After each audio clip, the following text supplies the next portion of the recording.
안녕하세요. 오늘은 30년 결혼 생활을 마치고 황혼 이혼을 하신 한 어머니, 그리고 평생 효자였던 아들 사이에 벌어진 좀 충격적인 재산 갈등 이야기를 해볼까 합니다. 네.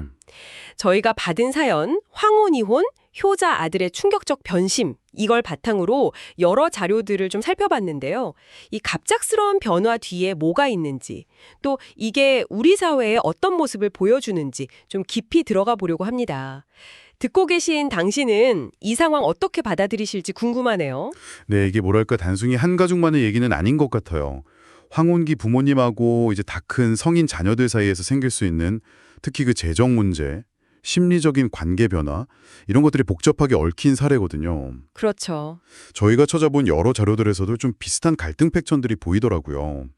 이혼이라는 큰 변화를 계기로 드러난 문제들 한번 같이 파헤쳐 보죠. 네.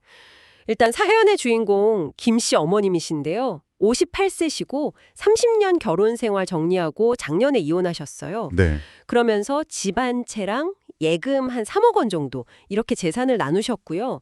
근데 이 과정에서 제일 든든했던 게 바로 32살 큰아들 민수 씨였다는 거죠. 아, 아들이요. 네. 엄마, 이제 엄마 인생 사세요. 이렇게 응원해주고 심지어 이 아들이 원래 스스로 대학 등록금도 벌고 취업하고 나서는 용돈까지 챙겨드리던 진짜 동네 소문난 효자였다고 해요.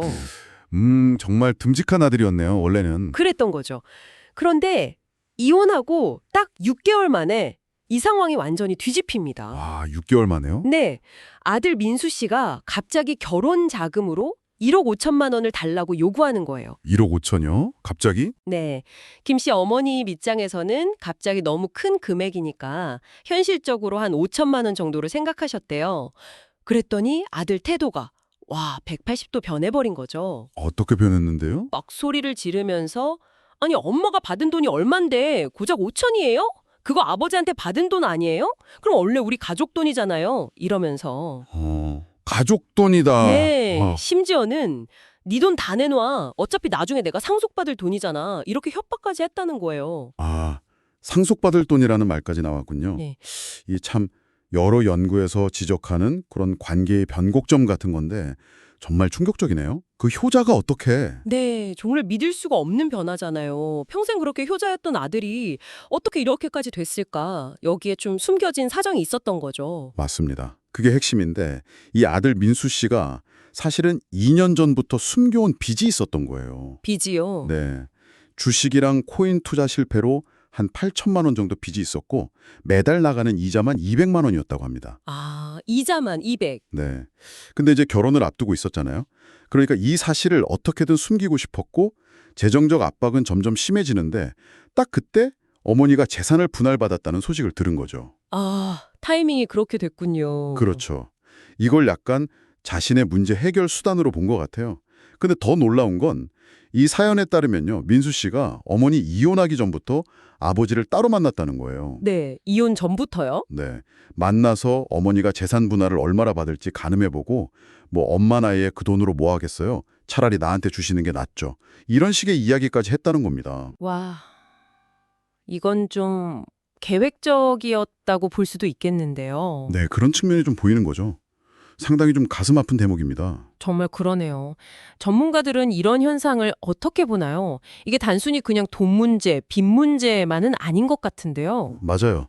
저희가 살펴본 자료들에서도 공통적으로 나오는 개념이 있는데 바로 경제적 의존성 역전이라는 겁니다. 경제적 의존성 역전이요? 네, 그러니까 평생 부모님께 잘해왔던 자녀가 어느 순간 부모의 재산을 당연히 자기 그러니까 뭐 미래에 내가 상속받을 돈으로 여기면서 권리를 주장하게 되는 그런 심리 상태를 말하는 거죠. 내 거라고 미리 생각하는 거군요. 그렇죠. 특히 이제 부모님한테 갑자기 목돈이 생기거나 아니면 반대로 자녀 본인이 민수 씨처럼 경제적으로 굉장히 어려운 상황에 처했을 때 이런 경향이 좀 더 강하게 나타날 수 있다고 해요. 어떤 심리학 연구를 보니까 소위 효자, 효녀였던 자녀일수록 내가 그동안 부모를 위해 이렇게 노력하고 희생했으니까 이제는 부모가 나를 위해 희생해야 한다. 이런 식의 약간 왜곡된 보상 심리를 가질 수도 있다고 분석하더라고요. 보상 심리라. 참 복잡하네요. 그래서 결국 김 씨 어머님은 어떻게 하셨나요? 결국 김 씨는 아들과 연락을 끊으셨대요. 그리고 내 인생은 내가 책임진다. 이렇게 딱 선을 긋고 아들의 요구를 단호하게 거절하셨다고 합니다. 아, 정말 큰 충격이셨을 텐데 그래도 자신의 삶을 지키려고 결정하신 거군요. 네. 어떻게 보면 가족관계 연구 같은 데서 자주 강조하는 건강한 경계 설정의 중요성을 보여주는 사례 같아요. 아무리 가족이라도 특히 돈 문제에 있어서는 명확한 선이 필요하고 각자의 삶은 존중되어야 한다는 거죠. 그렇죠.